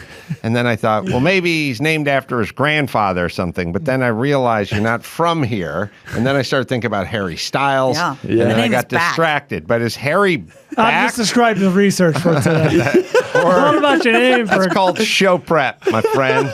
And are you a herald? I'm a Harrison. Harrison. Ooh, that's good. Yeah, whenever That's I'm dating a girl, I tell her to call me Harrison because it makes me feel more professional. good. It's good name. Yeah. sound smarter than a rugby player Yeah, when a little you're bit. Harrison. So what brought you out to the United States? So obviously I did Too Hot to Handle, and that was kind of everything that changed everything for me. So I finished filming that and then moved out here right after. And then as soon as I moved, the pandemic and all that stuff kind of happened. So I moved and then didn't really get a chance to meet anyone. And then the show came out, and I was still just in my apartment. I was like, I don't know what's going on, or if this is actually real life, because you're sitting there and watching your phone and all these Instagram followers and stuff come through from the show, and it just didn't feel real. And then obviously it's turned into a bunch of random shows and all this stuff. So Where do they shoot the show? in Mexico, I can't say the name. Well, I just don't know how to say it. He literally can't tell No, us the name. I literally, it's like Puerto Vallarta. Puerto Vallarta. Thank you, Puerto Vallarta, whatever it is. If you read it, it'll fuck you up. Yeah, You I'll just have a to say stroke. Puerto 2 Ls. Vallarta like fast. Yeah, I only know it because when I used to watch game shows when I was a kid, that would be the destiny. Oh, You're they going to send Puerto you on- Vallarta. And it was always 3 days and 2 nights. Yeah, and it would show somebody in a parachute being towed behind a boat. Right. Parasailing. It is funny in a world of zero regulation. You're going to spend your day behind a boat, 200 feet in the air, being pulled by a guy with a rope holding Mexico. a Corona. Yeah. Seems risky. It seems to work out. It's Mexico. It's Mexico. So you went to Puerto Vallarta. Yeah, no, it was awesome. It was really nuts. So when they flew us all out there, all the contestants, they put every single person in different resorts, so we wouldn't have a chance to like run into each other. And we didn't even get I didn't know it was for Netflix until we got there, and until one of the crew members slipped up and was like, "Oh, this is for Netflix," and I was like, "Oh shit, like this might be kind of cool. Like this might be pretty big." And then obviously we went and did this show, and we had no idea what the concept was. And it just went nuts. What was the vetting process? Did they go take your shirt off or send in your headshots, or how do we decide how hot someone is? Yeah, it was pretty nuts. So pretty much every interview I did, I was shirtless, and then a few of them in my undies, and then they were kind of just the whole time just asking about like our sex life and what we're into and if we have any morals. And apparently I don't, and I ticked all those boxes, and and then I got on the show. It was pretty wild. Now, please excuse me in advance for asking this. I don't mean to be rude, but we've done news stories in the past about Bachelor and Bachelorette, the shows, and how they have to go through like some rigorous STD screening. Yeah. Did you also have to do that? Yeah. So you have to do it, and then you have to do there's police checks, background checks, all the fun stuff. But I think I did two STD screenings, like one at the start and then one just before we left. And you passed. I'm surprised. Yeah, it's crazy. Or everyone in the house. Right, on they all the STD. same thing. That's what I'm thinking. Yeah, Right, everyone's got the right, same right. thing. Herpes House. I saw that on Netflix. So you get there, you really don't know what's going on. No idea. I cried when they told us the rules. That night, I cried and I was like, "Can I go home?" Like, Why? Well, because I was like, "I'm here to spread my seed. I'm here to breed." Now you're talking about the show. Yes. Not the studio. No. Oh, okay. Not Go the ahead. studio. No, keep going. A I just married want to woman. check. Yeah. You're standing between me and the door. If it's going to be seed spreading. But sorry. So you're there to spread seed. Yeah, and they told us, and then I threw a tantrum because I was like, "How are you going to put like some of the most attractive people in front of me, and we're all going to kiss and fool around a little bit, and then you're going to rip that away from me?" It's horrible. And then they just told me it's not that deep. Like you can relax a little bit. Yeah. Did you, when you saw the ladies, did you immediately like zone in on one that you liked the most? Yeah. I knew right away when I saw my ex. I was like, she was, well, not my ex, she's my ex now, not at the time. Right. Sorry. Yeah. Right. But when I saw her, I was like, oh my God, like there's no one else I can think about right now. Like it was crazy. And so it worked out in the sense that she became your girlfriend, but now Yeah. the ex. But aren't you with someone from season 3 now? Yeah. Bit of a weird one. How'd that come about? Yeah, so she come on my podcast, and we ended up going to Coachella together because she didn't really have any friends in the States. So I was like, "Oh, you can come with us." All my friends knew her, and she was super friendly. Like one of the boys, I got along with all my friends, and then we just spent a little bit too much time together, and now we're kind of living together. Wow. Which is a little bit interesting. Yeah, Sure. But she's amazing. For anyone who doesn't know the premise of the show, can I just give it real Yes, quick, just go so ahead, we're Sarah. all on the same page? And you tell me if this sounds accurate. You're in Punta Mita, near Puerto Vallarta. So hosted by a cone-shaped virtual assistant named Lana, the show revolves around a group of adults, all of whom primarily engage in meaningless flings and are unable to form long-lasting relationships. On a lava floor? Yeah.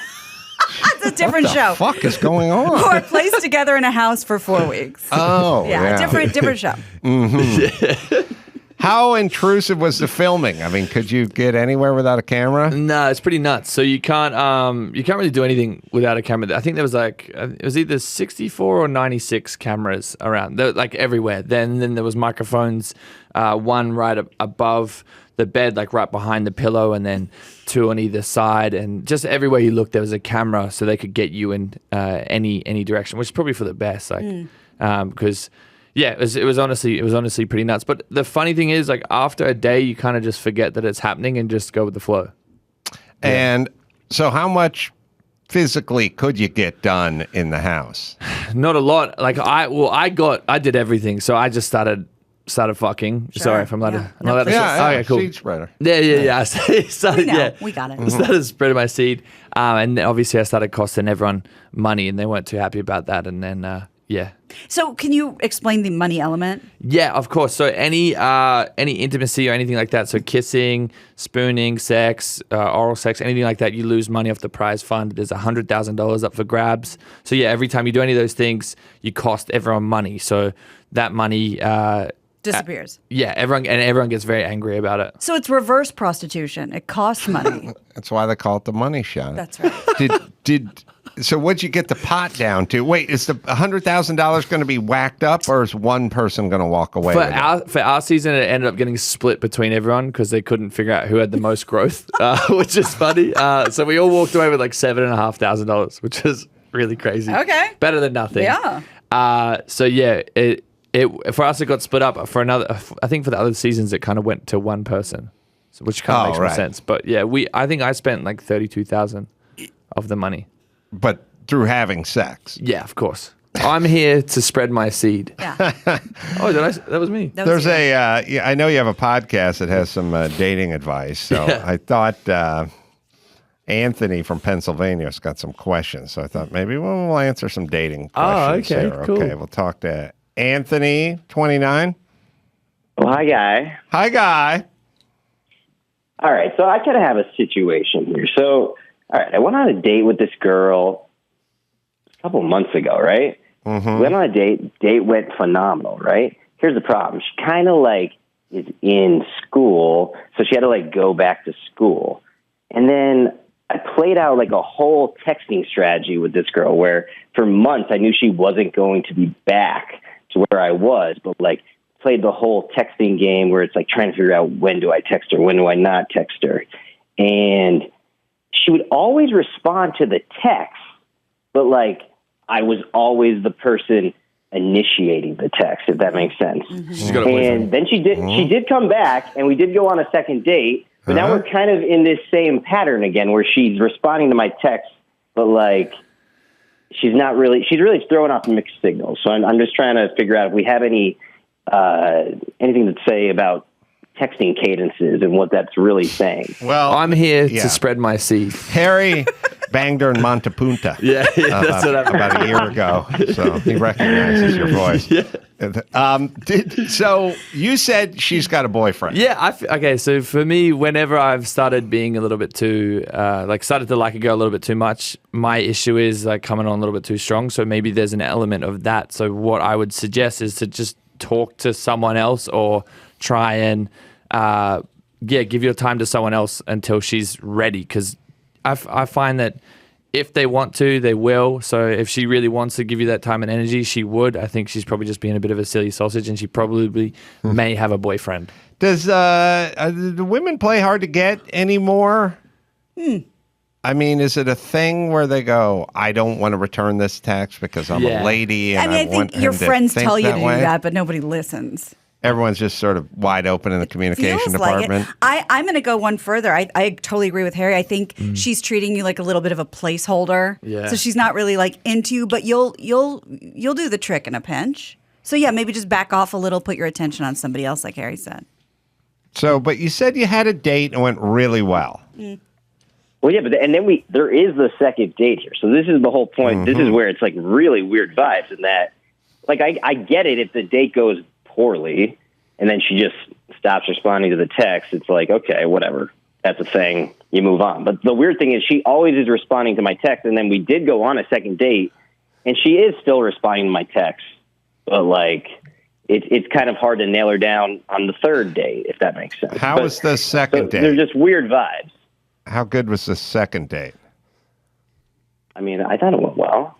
Listen, I think they all go well, Adam. I mean, come on. I look at myself and I said, I did well on that date. No, Anthony. I mean, listen, I've been on ones where they've gone poorly. Believe me, I know what a poor date is, and neither of these 2 dates have been poor dates. You gotta tell that broad. I'm here to spread my seed.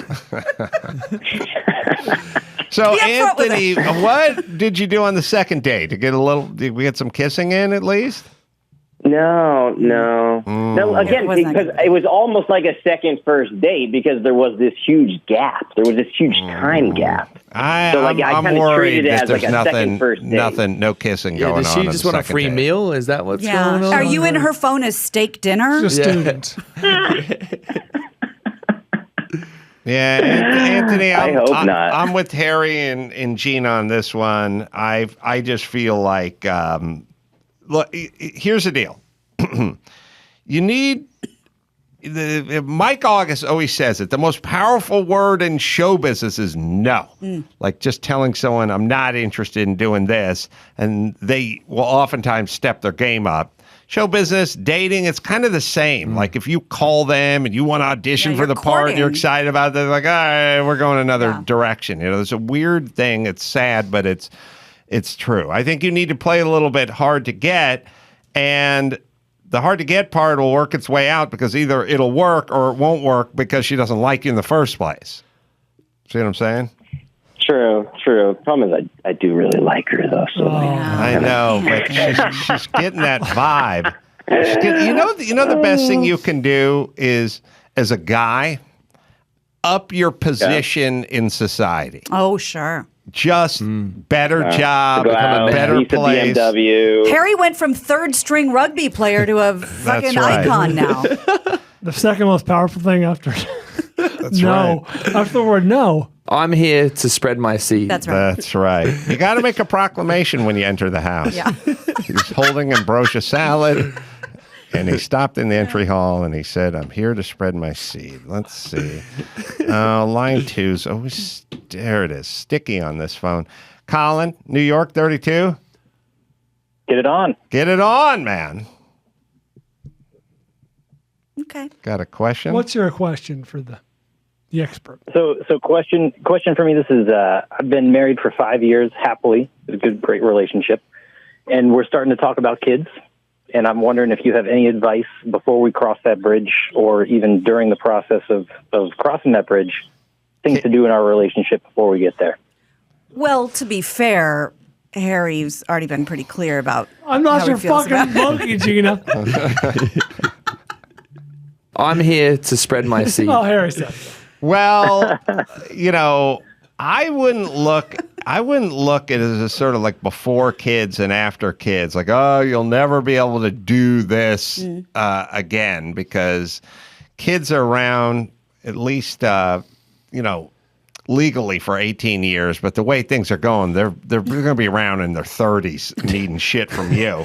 So my feeling that's wasting my time. is, kids are impactful, but it's a scale. So if you and your wife live in a small apartment right now, and it's a 1-bedroom and the kid's crib's going to be in your room, then it's super impactful.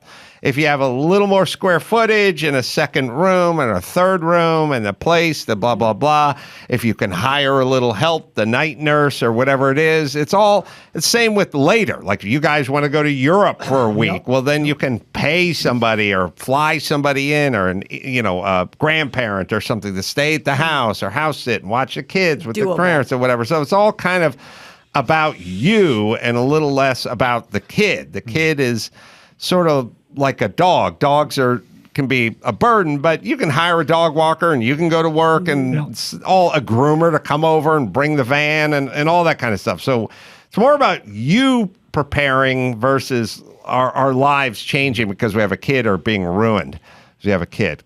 How you doing, Colin? Well, I mean, we're in a good spot. So I'm a surgeon. I've been out of residency for about 2 years, which I'm sure you talking to Drew, you understand that. So we've had double income, no kids for about 2 years, and we're in a house now. So we've got 3,000 square feet. We're not in a little apartment. You're fine. Hang up the phone and get fucking. Yeah. Stop filling her up. What kind of surgeries do you do? I was literally hanging around last night, staring at my freshly stitched up hand, going, I could never be a surgeon. Yeah. Like I was just, I was talking to my hand. I got my hand surgery, and I was talking to my. Yeah, I know. I was talking to my hand surgeon the other day when they were taking the stitches out, and he was like, I said, yeah, it's still kind of swollen and pretty stiff, and he's like, oh, we're more than halfway through your finger. Oh my God. And I was like, oh, wow. Oh my God. It was like ringing in my ear. Yeah. And it wasn't like having a wart frozen off or anything. He said, oh, we got further than halfway. And I was like, in a world where I look at shit and I go, oh, fuck, I could do that or I could do that. I go, I couldn't do that. I could not do that. But what is your specific surgery? Do you do hand or breast? Because we have questions. Well, I know a lot of hand surgeons, but I'm an eye surgeon. Oh, Jesus. Wow. That's even more complicated. Colin. Slicing off that cornea. Yeah. You don't have seasonal allergies, do you? You sneeze when you're working on something. Fucking replacing retinas. No. I have no. Nothing you know that bigger thing than a where they couple go, millimeters. That's, oh, that's the biggest thing I deal with. We take the cornea off. We put on we freeze it. We put on a lathe. We take a few hundred millions off it, and then we reattach it. I'm like, you do what? Yeah, my mom had it. She was legally blind her entire life, and now she doesn't need glasses. And that's what you said, like a half a millimeter, and that shit's going through her brain. Oh, it's crazy. Do you guys want to hear something gross that's happening to me right now? No. That's inside of me right now? yeah. Okay, I just had breast reduction, and everything was going okay. Hold on, Harry just had a penis reduction. His dick just went. It's gonna go so far up inside you in the next 30 seconds. He was in seed spreading mode 10 minutes ago. You're gonna hold on to that seed. So, so I was like wound openings, very common. Whatever. One side's gangbusters. Everything's going great. Do you know what's happening to my right breast as we speak? No. I had to go to the surgeon this morning. And she did a little, stop me if this gets too gross. She did a little like poking around. Yeah. She goes, Gina, do me a favor, put this glove on. And I was like, okay, like a rubber glove. And she said, go ahead and stick your finger as far as you can into the hole. Oh, boy. I did. I fucking freaked out. I thought I was going to faint. It is my job now, twice a day, alone, to pack the hole. That's some Iron Man shit. And then pull it out and then repack it again. It is in me right now. Wow. It's so fucking gnarly. That's a weird way to finger yourself. Pack it with what? Gauze. Wow. So we all have problems. Yeah, I don't think many people could say they've fingered their own titty. I did. That's wild. And you don't even know the half of it because I have inverted nipples. Oh, wow. Okay. Did you try and get in there and push it out? I told him to leave it as it was. Oh, wow. Yeah. Anyway, if you blow in it, it'll pop out. I had a really sloppy stool this morning. What the fuck? Listen, I didn't even eat lunch, and I don't want lunch. Please, nobody hug me at the barbecue. Done and done. Wow. I've gone through the most horrific medical shit over the last 13 years, and I have not bothered. I have not bothered you people with it. No, I know. Let's think about how stoic Brian was. I'm not kidding. I'm not kidding. All right, Colin. Have the kids. Yeah. Yeah, man. Come on. Our kids. Just fill her up, because then you have 9 months to figure it out. That's right. Yeah. Well, thanks for the encouragement. Yeah, and the thing, the thing about kids is, everyone has a plan. Forget about your plan. It just is. Yeah. You'll do what you do. You're both good parents. You're asking about the responsibility of having a kid. And that's my feelings. Like anyone who buys a kid book doesn't need a kid's book. Anyone who's asking, like, I want to be a good parent, but I want to be responsible. I want to make sure we have enough to take care of. It's like, all right, you're done. You Fuck care. away. Yeah. Spread that seed. Spread your seed. Enjoy it. All right. Let's take ourselves. I'm trying to put this on hold, and something's weird on this. All right. Buttons are sticking. Yeah. It's also turned down. That's a very all right. old It's system. Oh, it's muted. Yeah. We got to, Chris, make a note because line 2, or let's just start skipping line 2 because the button's been screwed up for a long time. All right. We'll take ourselves a quick break. Harry's going to hang out with us, and we'll do the news right after this. Well, let's start with some Netflix because Monique, I don't know if you'll remember this, I'll refresh your memory. She reportedly has settled with Netflix. She had a big lawsuit that accused them of racial and sexual discrimination for allegedly making her a lowball offer for her comedy special. I do love that you can accuse Netflix of being racist and sexist. Throw their money around. Well, that's the thing. You don't just negotiate and move on. You negotiate and then sue because you were so offended by the offer. Again, here is my white privilege. I submitted a stand-up special to Netflix. They said, thanks, but no thanks. And I didn't go, oh, it's because I'm white. No, they weren't interested. Yeah. Fair. Probably for other reasons that I could probably more grounds for a lawsuit than Monique. But you just have to walk around thinking everything that happens. So if a pigeon shits on you, you go, oh, it's because I'm black. And it's because I'm a woman.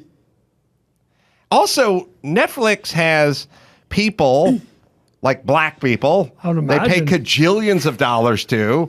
Like Dana Gould's a white male. He's funny. Let's see what he gets compared to Dave Chappelle over on Netflix in terms of an offer for a stand-up. Well, special. that's why Monique was sort of using the kind of the double whammy defense because her lawsuit is she said Netflix officials warmly praised her work before they offered her $500,000 in early 2018 for a special and refused to negotiate with her. And her suit said that reflected a company tendency to underpay black women because you talk about Chris Rock, Ellen DeGeneres, Dave Chappelle, Ricky Gervais, all tens of millions of dollars for their special. That's exactly how this fucking business works. 100% how this business works. Some people get paid a shit fuck stick load of money and then some people don't. Term. Yes. That's how it works. So they won't disclose the settlement, but everybody's happy. Oh my God. So it's just a nuisance thing? I mean, maybe just to make it go away. That her lawyer said, we're good. There's always the problem is discovery. You can talk to Garagos about discovery. They start looking around. They go, all right, we're going ahead with this lawsuit. And then we get into discovery. Then they subpoena all the computers and all the thing. And there's one fucking email from some mid-level thing going, that black cunt, fuck her, or whatever. And they go, aha. Get your pen. Now you get your checkbook out. Yeah. That's how it works. So they usually, Gary, we should ask Mark about this, but there's something in discovery they found, and that brings them to the table. Interesting. Yeah, I'll be very curious about that.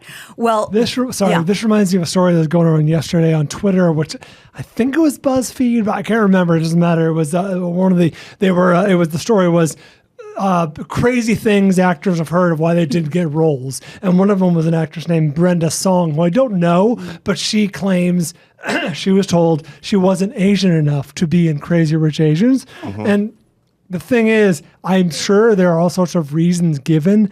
Maybe I don't know Brenda Song, maybe she's great, but they will tell you things, and maybe they just didn't like your special. I don't think you're that great of an actress. And now, of course, that nicely praised by Netflix. They're always going to say nice things about, oh, you're great. But they're not going to say you're a fucking hack and we don't like your work. Oh, we really responded to the whatever. God, your read was great, which was a different direction. Yeah, and it all comes out in the wash because if they did truly love your special, and first off, there's also just an algorithm to it. How many eyes will this generate? How many subscriptions could we get? What does Monique mean to us versus Ricky Gervais or whomever? Right. And then that's how they move forward. Yeah, because part of me thinks, well, she's an Oscar winner, but then it's like, well, what does that have to do with the stand-up special? Yeah, but it's almost insane to go, well, first off, $500,000 isn't nothing. It's an offer. I'd love to be offended by $500,000. Cover your costs. It is not. Sirius XM just gave Conan O'Brien $150 million to do his podcast or whatever on Sirius XM. All right, that sounds like a lot of money. And then there's a lot of people that do podcasts, and where's my $150 million? That's how this business works. Right. People are insanely paid, and then there's people that are undercompensated, and then you have to get an agent, and then they have to negotiate, and that's how it works. That's the business. Mm-hmm. Well, let's talk about another Oscar award-winning actor who we have never seen like this. That's why it's such a big deal. So Tom Hanks and Rita Wilson were heading to their car in New York on Wednesday night when things got like a little tense with Tom. Yeah, I'm going to show you in a minute. So he's a national treasure. We all know it. He showed a side of himself rarely seen by the public, if ever. He became like pretty pissed off when this overzealous paparazzi fans kind of bumped into Rita Wilson, and she kind of lost her footing a little bit while she was walking. Yeah. So here's the video. I'll bring some items. I bought some items. How you doing? It's been a long time. Be careful, Tom. Watch out, move. Now watch Rita on the See side. that Elvis movie. Yeah. Oh, wow. Just a little slip. Wow. What are you doing? Back the off. What are y'all doing? Wow, what a good man. His security kind of sucks, though. Seriously. They had people going in front of him, Yep. letting this happen. Needs better security. Sorry about that, Tom. He's pretty justified. Sorry about that, Tom. Yeah. But have we ever seen Tom Hanks lose his cool? That's Chet's job. Chet Hanks does that, yeah. But he seems like, you wonder, I don't know how calculated it was, probably not at all, but he's not going to get any shit for this because he was No. protecting his wife, Of right? course. It looked like pretty justified to me. Yeah. He's also lighter in the weight department than I've seen him in a while. So what? Did he put on weight for the I'm He sure did he a lot of prosthetics. I'm sure he did prosthetics and some weight, but looks thin for Yeah. the playing the Colonel Tom Parker That's right. role. And I kind of want to see that Elvis movie. I already Definitely got wanna see tickets. it. Oh, you do? Oh, I like Baz Luhrmann. He did Romeo and Juliet Yeah. and Moulin Moulin Rouge. Rouge. I like director. Moulin Rouge. It's gonna be Yeah, a whole thing. Well, I like him. I Australian like it too. fellow. Well, they're doing a lot of promo for that. I can't go on the internet without seeing something about the Elvis movie. Like, it's going to be pretty big, huh? Yeah. Yes. And according to friends of the show and everything, everybody gets to go to Australia now to film everything. You guys must be given a great tax incentive. Really? Adam Ray, like there's Wow. Oh, that's right. huge studios now in Australia. Filming Young Rock Near over Melbourne, there. yeah. Wow. Yes. I know they I did think Pirates of the Melbourne. Caribbean out there as well. Exactly. Crazy. Yep. Well, I am so glad you brought up Pirates of the Caribbean because this is pretty interesting. We have a juror has given his opinion on why they weren't pro Amber Heard. Because Amber went on saying, like, of course they believe Johnny. He's, rich and powerful. And that wasn't their take. I think part of the problem with our New World Order is we go Team Depp or Team Heard. Yeah, And pick so one. at some point the jurors have to pick what team Sure, they're on, sure. even though that's not really what we want them to do. We want them to weigh the evidence. Right. And that's Whose what. team you on, juror number 5? I'm Team Heard. Oh, no, I'm hashtag Depp over here. Yeah, like, you got to pick a team. Well, they wanted to know, like, so what were you thinking? Why did you go the way you went? So a juror, and anonymous, by the way, so there's no footage. I'll just read you the quote. Had an exclusive interview with ABC News. Male juror, 7-person jury. He's remained anonymous. He said over the course of the trial, a majority of the jury felt that Amber was more the aggressor and that a lot of Amber's story didn't add up. Then he said the crying, the facial expression she had, the staring at the jury, which I knew was going to be a problem. It was weird. All of us were very uncomfortable. She would never answer one question. She would answer one question and then she'd be crying. And 2 seconds later, she'd be ice cold. Some of us used the expression crocodile tears. And then for Depp's testimony, he said that they applauded him for keeping a stable emotional state throughout everything, and he seemed a little more real in terms of how he was responding to questioning as opposed to coached.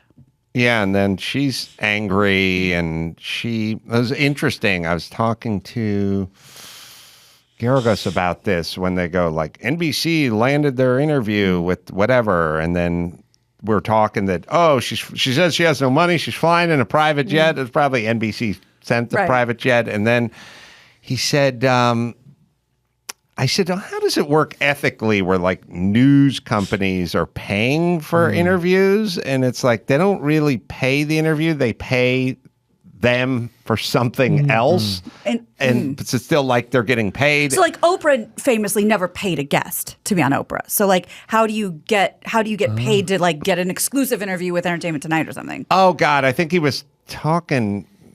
Maybe I don't think it was the Scott Peterson trial, but one of his big high profile where they want to interview the person. They don't give the money directly to the person. They give it to their foundation or their charity or their something. They essentially give them money, but they're able to laundry it.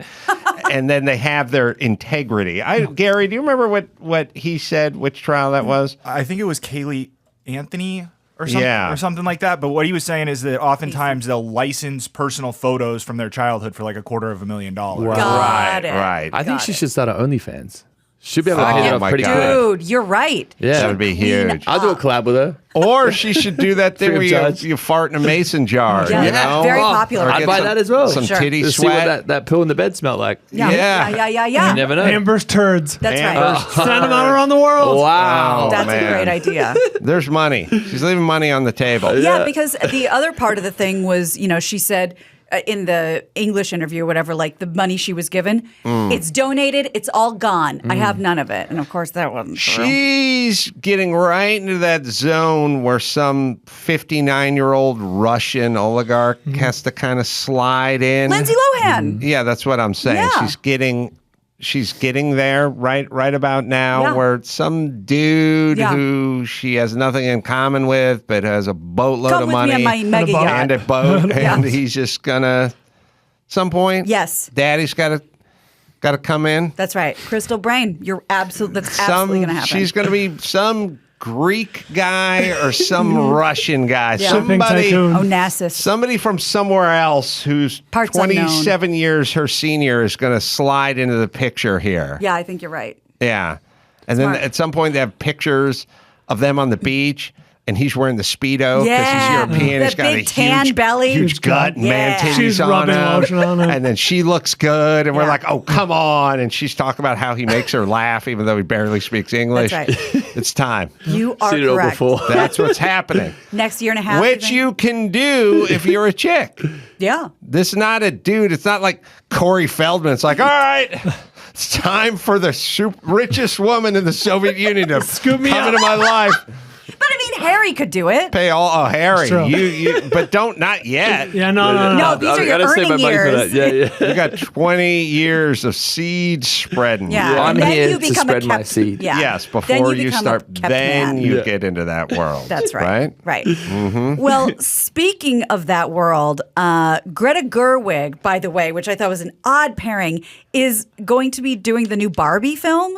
Greta Gerwig. Did you know that? Yes, it is. It's going to be very tongue-in-cheek. Yeah, of course it is. Very satire. It's not going to hit theaters for at least another year, but Starring an Australian, Margot Robbie. Yeah, that's right. People are losing their shit about the photo that was released of Ryan Gosling as the Ken doll. Speaking of spreading your seed. Check this picture out. People Brace have yourselves. lost it. Wow.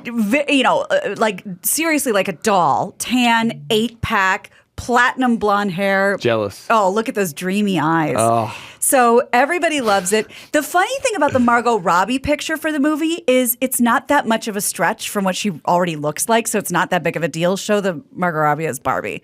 Yeah. That's what she looks like. That's what she looks like. So it's but the Ryan Gosling people are losing their minds over. We're in a weird world where Put Ryan back on. well, we've talked about it since Don't be so fast. since the Lego movie was so good. It was great. Everything's on the table. Like Yeah. if this was in the 90s and someone's like, Oh, we're doing yeah. Barbie, then we'd be like, shut the fuck up. Blah. And guess what song will not be in the movie? Barbie Girl by That's Aqua. right. Really? Not in the movie. You know what would fuck my shit up? I was not a Barbie guy. I you don't say? labeled G.I. Joes for homos when I was like 9. I was like, are you fucking kidding me? Play with a dude doll all day? Yeah. No way. My favorite show as a kid, Speed Racer. That's right. That fucking movie came out 20 years ago. And Garbage. They fucked it Emil all up. Hirsch. Pure Yeah. garbage. Oh, yeah. Now, if they did it now and Baz Luhrmann directed Yeah. Speed Racer or Badass. something, it'd be good. Yeah. Tom Hanks stars as Pops Racer. I'm just riffing. Who's the brother? Oh, we don't know.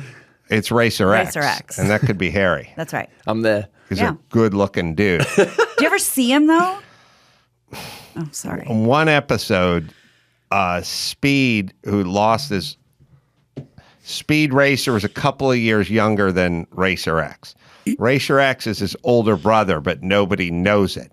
But he's on the circuit too, and he protects Speed. But he's anonymous. He has a mask on. Has a good looking outfit. Find me Racer X.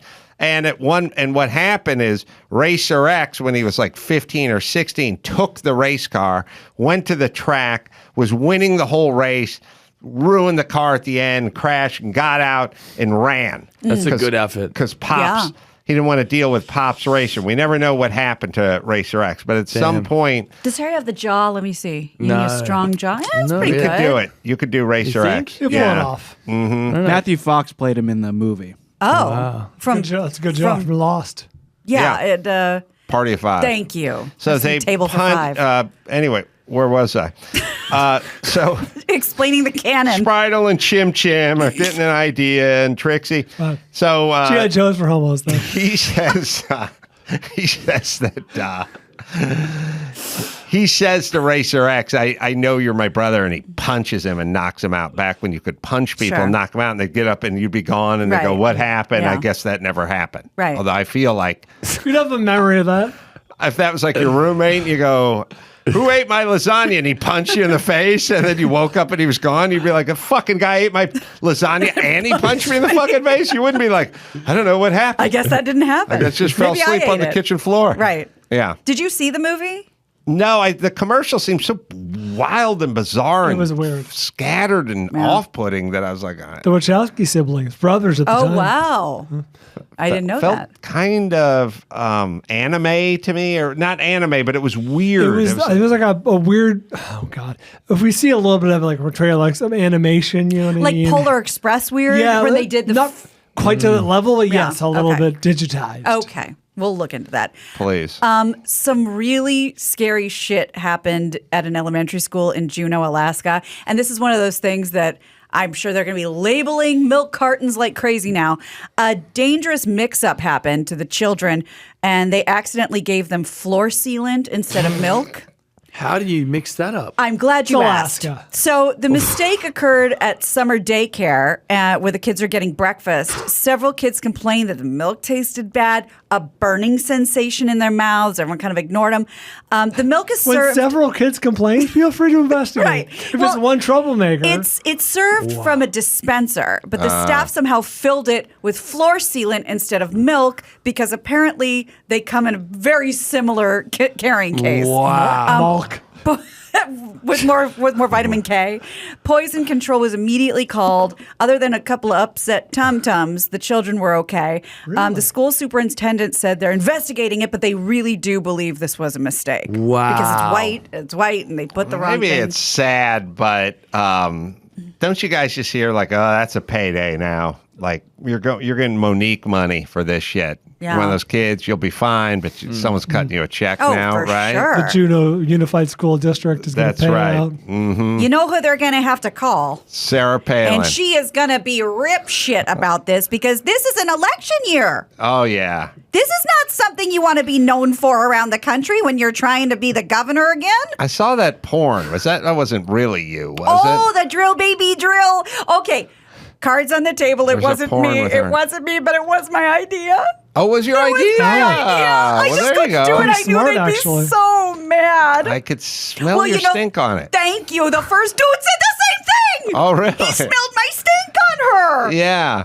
What the hell are your kids' names again? Trig, or Trig. Mig, or Tig, or There's something? Trig, Track, Penelope, Oh, Penelope. Awesome. Barbara Ann, Uh-huh. and Sarah Jr. Aha. If memory serves. I drank some of that milk, so I could be confused. You drank some of the floor? Yeah, well, I had to go, like, remember when that fraud Obama went to Flint, Michigan and said, I'm thirsty, give me, and then they gave him the tap water and he drank it and everyone was horrified. I did that. You drank the water. Yeah, I said, Yeah. I'm parched, give me some floor sealant. Yeah, Michael Moore was not happy. No, he about was not. that. I said, that's a good idea. I'm going to save that for another day. And I did it this morning.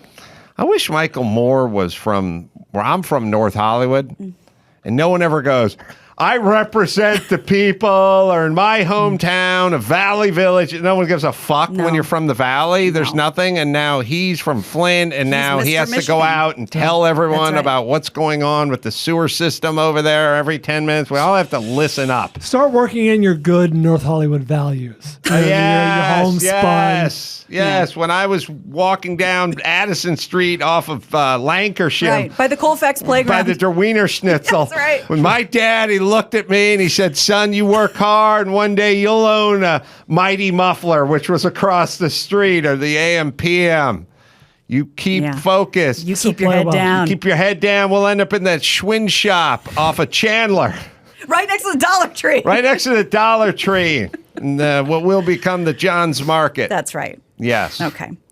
Are you familiar with, we all remember Bam Margera, yes? Oh, those carpetbaggers from Sherman Oaks. They blow into town with their rhetoric. Don't listen to them. The fast talk. Highfalutin. That's right. Sorry. So I was going to do the story yesterday, but we ran out of time, and I'm glad I waited because he went missing, and that was the story. He checked himself out of rehab and said this was not working for him, and he was gone.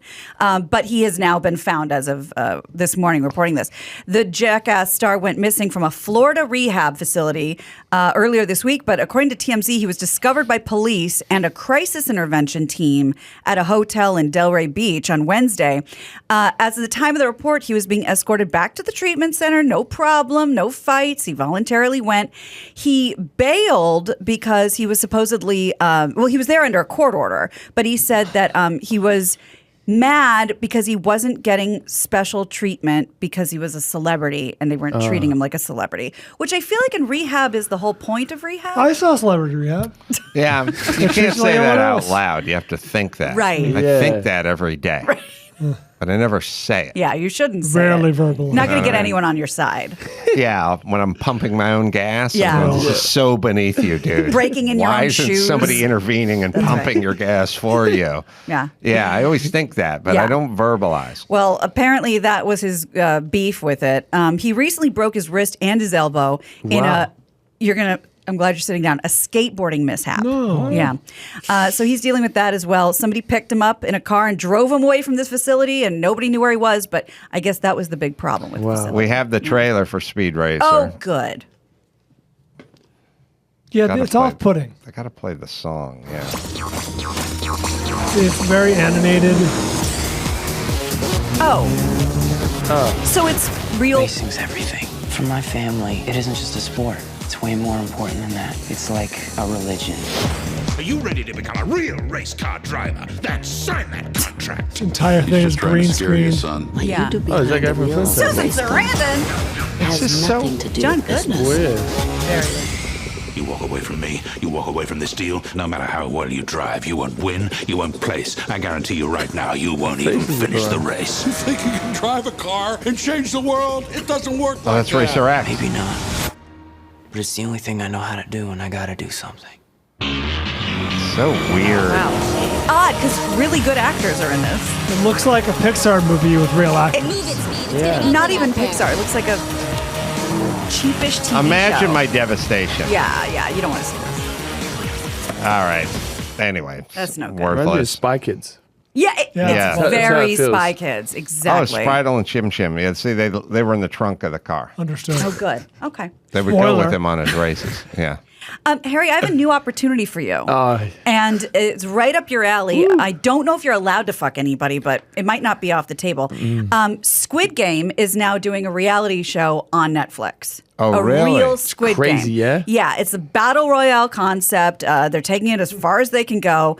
Netflix premieres the reality show. They're trying to premiere it. They're still going through the motions. You know what they ought to do? Yeah. Just kind of combine what you've done, which is the floor is Harry's seat. Right. Because, Yeah. you know, falling into the slime is one thing. Well, Getting cummed in is another thing. good morning now. Getting filled to the brim.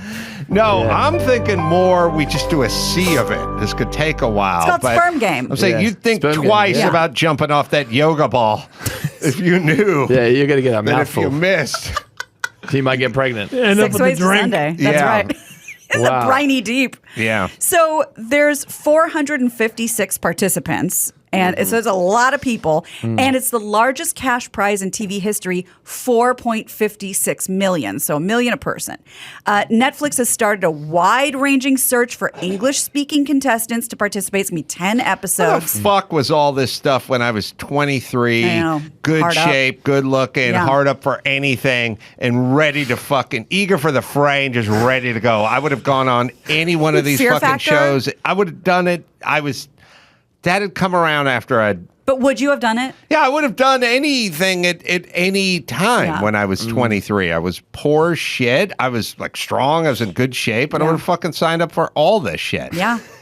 There's money to be made. Ugh.